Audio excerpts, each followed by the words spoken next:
Okey, stun ni kalau cakap kita pun faham semua bahaya. Tapi kalau kata saya lebih suka mengkelaskan pada yang hampir meragut nyawa. Okey, stun yang paling nampak senang sebenarnya tapi paling hampir meragut nyawa saya adalah stun yang saya buat dalam filem Langgar.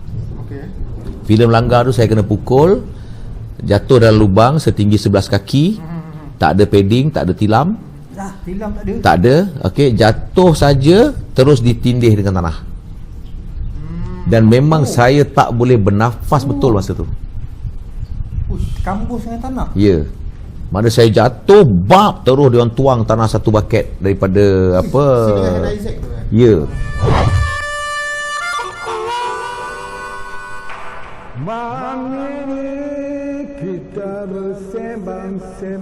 Kita ni kalau ada cermin banyakkanlah guna untuk melihat diri kita daripada kita gunakan untuk melihat orang lain.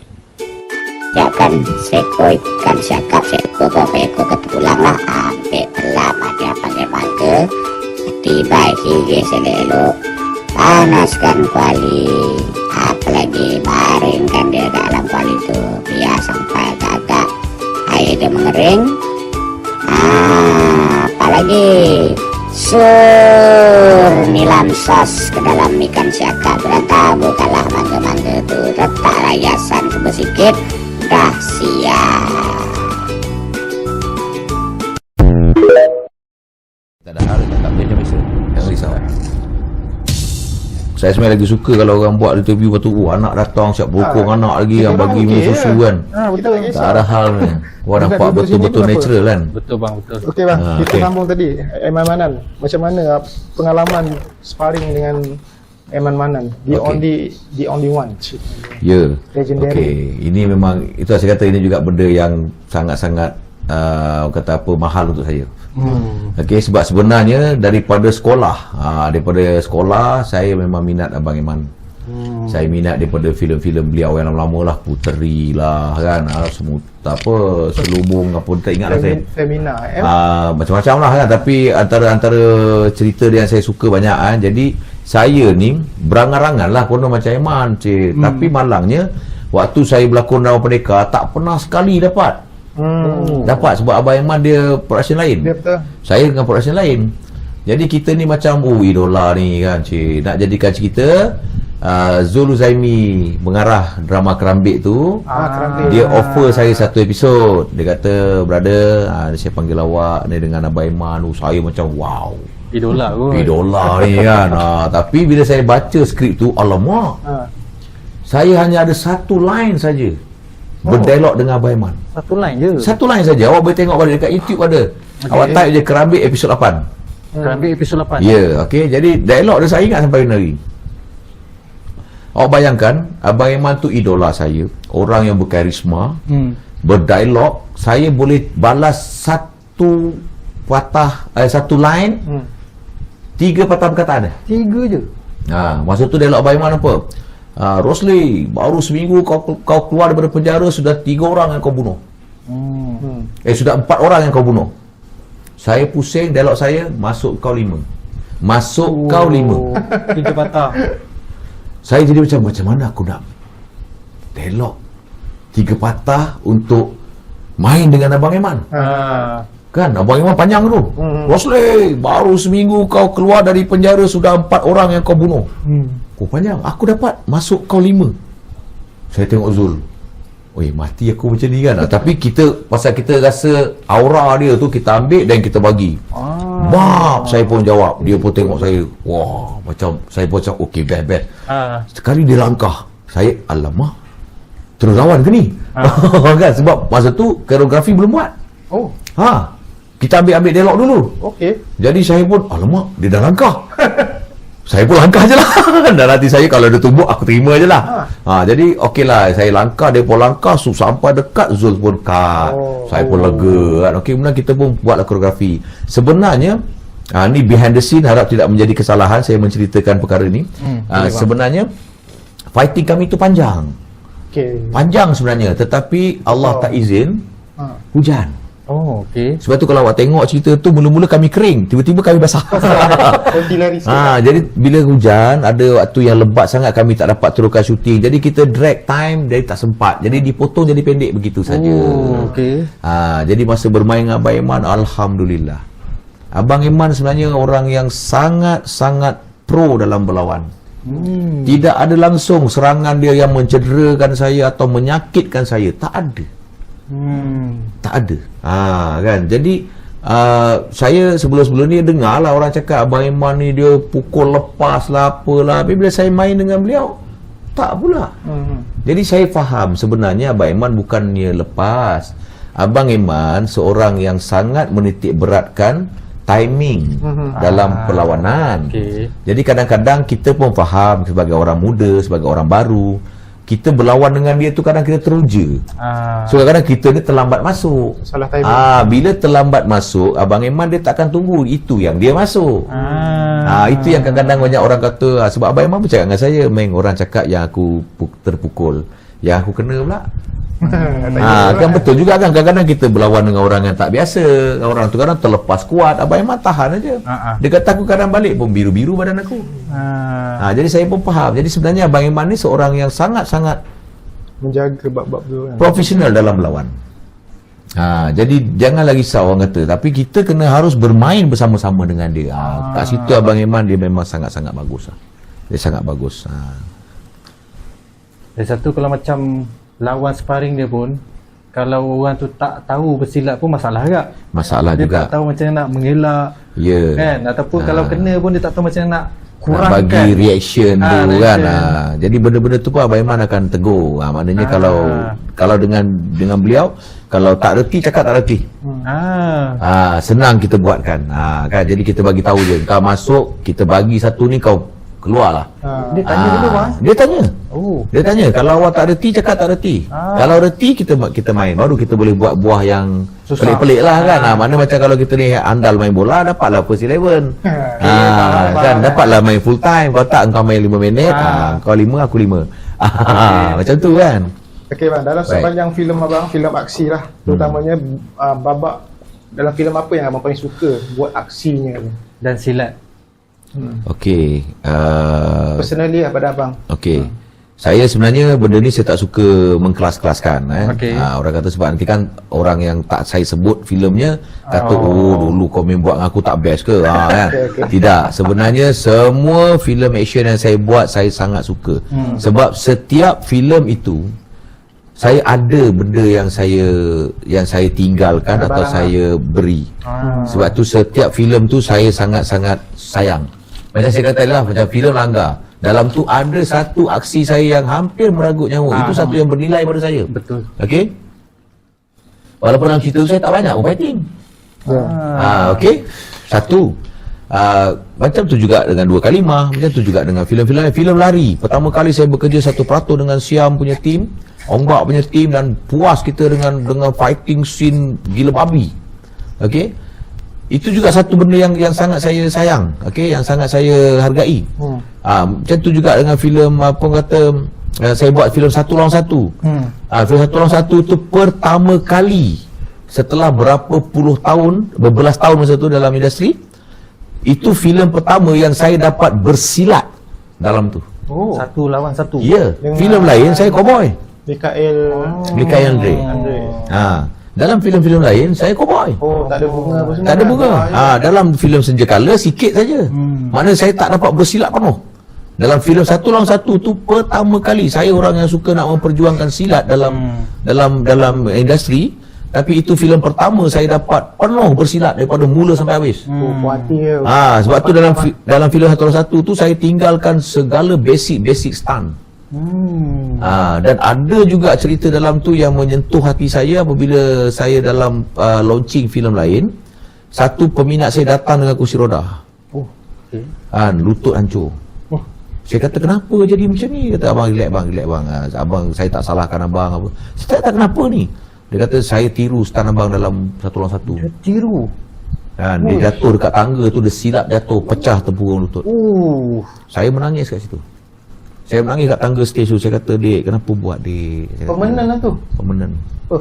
Saya kata dengan dia, awak tahu kan ini lakonan. Awak tahu lakonan, benda yang tak boleh ditiru. Kenapa awak buat without safety apa semua? Dia tak apa bang, saya minat. Saya menangis sebab saya kata janganlah kerana awak minat, awak suka kan, awak jangan simply ikut. Kan, belajarlah kan, atau datang tanya sendiri apa semua kan. Ini main buat kat rumah kan. Jadi ialah walaupun dia kata saya tak bersalah, tapi saya galat. Tetaplah rasa bersalah. Galat. Sebab dia tiru abang kan. Ya, jadi Stan tu macam mana bang? dia buat yang saya jatuh kat tangga. Kan saya ada jatuh kat tangga bergolek 2 tingkat Ya tu. Dia buat yang tu. Jadi mungkin dia buat waktu pertama tu salah land tu, yang saya kata mungkin dia salah pilih tangga. Ya. Jadi terlaju agaknya, dia bergolek ke belakang tu, lutut terhentak kat bucu. Dua-dua. Jadi pecah. Jadi saya tolong. Sebab tu saya kata stunt ni kita nampak mudah kalau tak cedera. Bila cedera baru awak tahu bahaya dia. Yang dia orang tak tahu, stuntman ada safety dan semua kan, Ya. pakai padding, awak. Sebab itu saya kata seorang stuntman harus punya imajinasi, harus punya pengetahuan, baru boleh menilai, membaca, mengira ni kalau aku terjun begini, kalau tak jadi apa kemungkinan berlaku. Kan awak target jatuh atas kereta, tiba-tiba terovershoot jatuh luar kereta. Jarak dah jadi lain tu. Yalah. So apa safety aku? Mungkin kena bucu kereta, terjatuh lagi. So kita nak twist badan mana, depan, belakang, tangan kat mana. Itu semua nak kena latih dan kaji. Jadi benda-benda ni, jadi tu saya kata banyak. Macam filem Grant antara yang paling saya suka. Kerana dalam filem Grant ni dia punya banyak kenangan-kenangan dengan sahabat-sahabat saya. Yang mana kami dapat buat satu projek yang tidak ada duit. Tetapi kami buat dengan hati. Dan pertama kali juga dalam filem yang saya buat koreografi seorang diri. Maksudnya bukan tidak ada bantuan, ada kawan-kawan yang terlibat memberi idea apa semua, tapi pertama kali saya handle projek tu seorang. Maksudnya tak ada assistant, tak ada team. Jadi 90% stuntman yang dalam filem tu memang freshie, budak yang tak pernah syuting, budak-budak gelanggang gayung dekat gurun, gayung pusaka punya budak-budak yang pihak pusaka gayung sponsor, terima kasih. Dia orang datang dengan semangat untuk buat dan belajar pada waktu tu. Sebab tu maafkanlah kalau ada lakonan diorang atau reaksi diorang yang tidak cantik kan. Jadi maafkanlah sebab diorang tu orang-orang yang datang dengan hati. Ada yang datang dari Penang turun ke Kedah untuk support. Jadi saya kata antara filem yang orang kata sangat berharga pada saya, filem Grant lah. Sebab tu karya abang tu kan? Ya. Koreo, Ya, saya coordinate, saya set dan saya juga art director. Projek tu tak ada art director. Tak ada bang. Tak ada sebab last minute sahabat yang patut buat tak dapat sebab dia ada kerja lain. Jadi projek ni projek lebih kepada kawan-kawan kan. Jadi mana kawan yang dapat bantu. Jadi art ni saya sendiri buat, pengarah sendiri buat. Jadi kami sama-sama lah kan, saling tolong-tolong kan. Cuma yang saya istilahkan tu bukanlah nak mengangkat bahawa Grant tu saya punya, tidak. Cuma pertama kali lah sebagai seorang koreografer saya tak ada punya assistant. Saya bawa 2 orang kawan, tapi 2 orang kawan saya ni terpaksa agak berlakon dan terpaksa juga bantu untuk buat prop. Kami buat sendiri, prop hammer lah, pisau lah, tangan patah, kaki patah, semua buat sendiri. Kita buat sendiri. Jadi ada sahabat saya seorang ni, Yusran ni, dia tahu, dia pun orang berseni juga, jadi dia bantu buat. Saya kata okey sahabat, tolong buatkan kaki ni. Jadi malam tu dia terpaksa buat kaki. Yang kawan seorang ni terpaksa buat propping. Jadi saya terpaksa koreograf seorang. Tengah-tengah tulis, so saya tulis skrip tu ada kat kampung, saya simpan, harap-harap tak rosakkan banjir. Jadi awak kalau saya dapat ambil saya mana frame tu, sebab daripada muka depan saya, muka belakang saya tulis setiap koreografi tu. Setiap hari. Mana balik daripada syuting, saya dekat hotel saya tulis. Besok lawan ini, orang ni masuk macam ni, serangan ini, orang ni balas begini. Bukan sketch lah, bukan lukis lah. Bukan, tulis. Nak sketch tak sempat lah. Sebab bila sebab bila kita lukis sekarang tak detail. Kat mana tangkap je, bila kita tulis detail. Kau kena tangkap, contohnya tangkapan rimau luar, rimau dalam. Ada benda-benda tu kita kena tulis sambil tengah tulis tiba-tiba macam boleh ke buah ni, saya terpaksa pula panggil kawan tu, bangun jap cukup buat macam ni jap. Tak cantik, okey sambung balik kerja saya.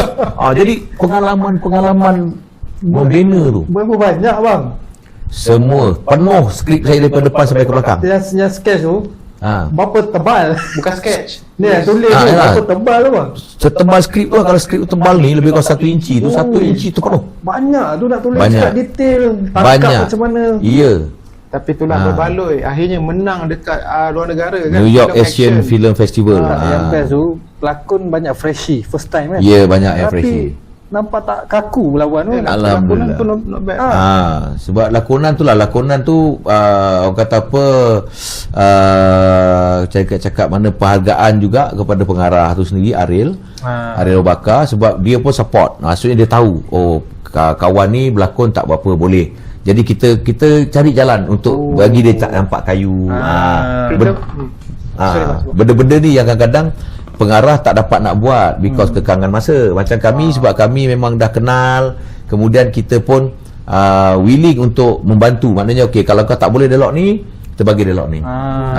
Sebab dia banyak cabaran sebenarnya dalam buat Geran tu.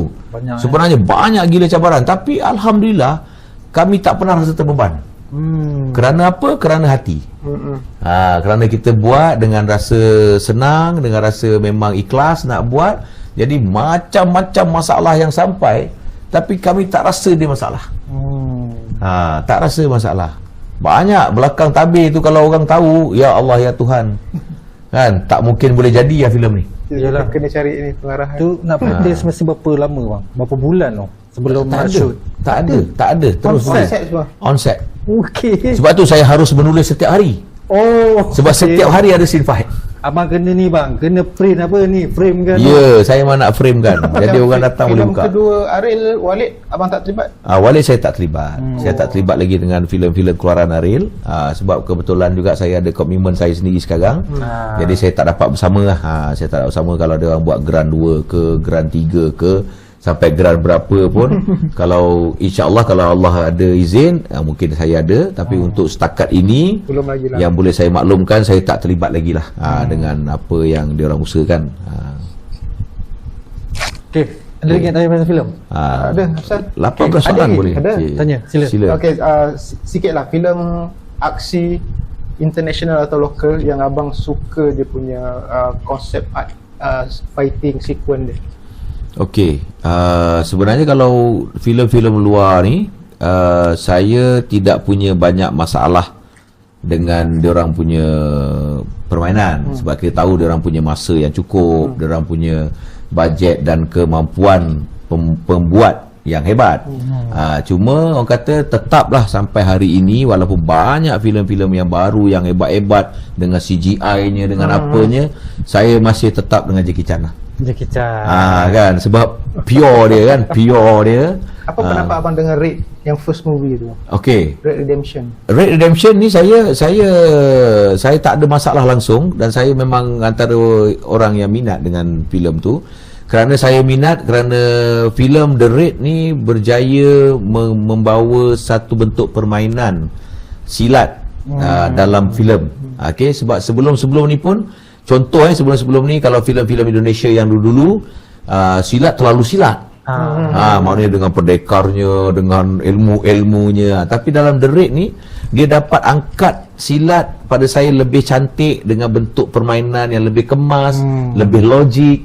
Jadi itu yang buatkan saya rasa The Raid tu antara yang padu lah. Bateri habis. Oh iyalah. Low battery. Low bat. So charge tadi sombong. Tak apa, yang ni boleh lagi ni. Boleh lagi lah, okey. Jadi The Raid yang pertama tu pada saya dia sangat cantik, berbanding dengan yang kedua. Yang kedua tu pada saya bukan tak cantik, jangan salah faham, nanti kan banyak pula netizen hentam aku. Yang kedua tu pada saya dia lebih moden, persembahannya lebih moden. Jadi benda tu kita dah tak heran sebenarnya. Pada saya tak heran sangat. Sebab saya memang suka usaha yang dibuat oleh orang-orang yang mengusahakan filem-filem daripada Indonesia ni. Sebab saya follow daripada Merantau, daripada Merantau Warrior, dia orang dah kaji apa kelemahan. Kerana itu mungkin Merantau Warrior tidak sehebat The Raid, tapi yang ini menunjukkan bahawa bagaimana kehebatan orang dalam mengkaji dan menilai kesalahan. Bila mereka jumpa apa kesalahan dalam Merantau, dia orang ubah dan dia orang upgrade dalam The Raid, dan The Raid meletup. Ini sebab dia. Kan. Sebab merantau tu kita bermaklum dia ada pengaruh-pengaruh daripada ombak. Kita look macam tu. Tapi kita respect the effort. Tapi bila diorang dah kaji kelemahan kerana nampak penyaduran tu, so diorang tukar. Tu diorang ambil masa 2 tahun untuk membuat balik dan hasil the rate tu dia jadi itu dia. Lagipun diorang punya training sebelum dia ada shoot masa tu berapa bulan, 2 bulan 3 bulan macam tu. Itu yang nampak kemas betul tu. Betul. Ya bang, saya ni ni kita pun tak boleh lama sangat ni. Itu yang bahaya tu. Okey. Saya nak tanya pengalaman manis, pengalaman pahit abang sepanjang berada dalam industri. Okey. Setiap apa yang kita buat dalam apa bidang sekalipun pasti ada baik dan yang tak baik, manis dan pahitnya. Okey. Kalau orang kata pengalaman atau kenangan pahit dalam industri ni, banyaklah benda-benda ataupun cerita daripada kawan-kawan, daripada orang-orang yang pernah bekerja yang ada di belakang saya menikah, memburukkan, menjatuhkan. Itu semua benda-benda yang personally pada saya pedih. Pedih kerana kadang-kadang ada orang yang menyalah faham apa yang saya sampaikan, apa yang cuba saya berbuat, dan ada juga orang yang mungkin cemburu dengan apa kelebihan yang saya ada. Sebab ada banyak orang-orang cerdik pandai berkata kelebihan kita juga akan menjadi kelemahan kita, dan kelemahan kita juga akan menjadi kelebihan kita. Jadi mungkin kerana kita terlebih di sini menjadikan kita tak berjaya kerana orang membuat perkara yang lain dan menjadikan kita lemah. Kadang-kadang ada juga kelemahan kita yang orang suka, orang angkat menjadi kelebihan kita. Kan. Contohnya awak gagap, itu kelemahan, tapi cantik gagap awak tu dah jadi hero untuk filem gagap. Contohnya. Jadi macam tu maksudnya. Jadi itu yang dari segi emosi saya lah. Tapi dari segi pekerjaan saya, ada kerja-kerja yang dibayar tidak setimpal, ada yang tidak dibayar, ada yang kadang-kadang kita ni nak minta gaji macam minta sedekah, sedangkan itu hak kita, kerja kita, dan saya selalu memberi komitmen yang lebih daripada apa yang dijanjikan. Dan saya suka memberi benda tu lebih. Tapi tetap juga kadang-kadang kita teranaya kerana perkara-perkara macam tu. Itu benda-benda yang pada saya kenangan-kenangan pahit lah dalam kata penglibatan saya dalam dunia seni ni. Kalau pengalaman manis tu, banyak berjumpa dengan orang-orang yang baik-baik, berjumpa dengan orang-orang yang hebat-hebat, dapat belajar daripada orang-orang yang jauh lebih baik daripada kita dari segi perangainya, akhlaknya, pengetahuannya. Dan paling manis, saya sendiri dapat mempelajari banyak tentang budaya, tentang bangsa, tentang agama saya dalam dunia seni ni. Maknanya sebab saya ni pergi mana-mana pun saya suka untuk mengambil tahu. Saya suka untuk belajar lah, maksudnya bukan busybody. Kan, sebab contoh sedikit saya bagi tahu, macam saya pernah syuting di Terengganu dengan Perlis berkenaan dengan bot. Masa filem lari, saya tiba-tiba disuruh bawa bot malam-malam, kan, dekat laluan yang sangat sempit. Itu pengalaman. Macam dekat Terengganu, saya pernah duduk syuting air lambung je, tak ada kena-mengena pun dengan bot. Tapi kebetulan tempat tinggal, tempat makan dekat dengan bot, dan kebetulan masa tu saya tengok banyak bot-bot yang naikkan bendera putih. Jadi saya macam pelik, ini ada serangan lanun ke? Ni menunjukkan awak surrender ke apa ke? Rupanya bukan. Rupanya apa yang saya belajar adalah kalau ada bot-bot nelayan atau pemancing yang naikkan bendera putih ni, bermaksud ada orang hilang di laut. Belum jumpa. Jadi orang yang nampak bendera putih tahu bahawa ada orang hilang kat laut. Jadi kalau awak jalan, mungkin awak terjumpa. Okey, faham.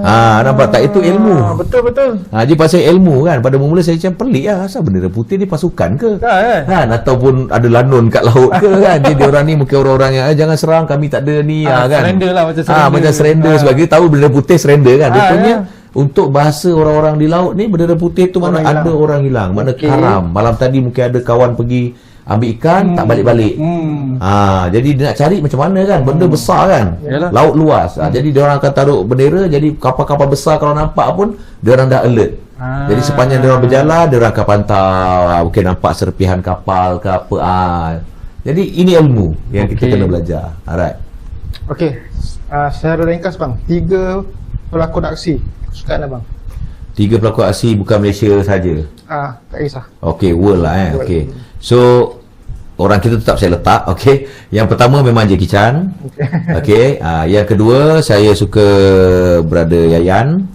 Okey, sebenarnya yang kedua ni dia ada orang yang sama handalnya lah kan, mana sama labelnya, tapi kita kelaskan je lah maknanya yang ketiga Abang Iman lah. Jadi 3 orang ni antara orang kata apa, tokoh-tokoh dalam filem aksi yang memang saya minat lah.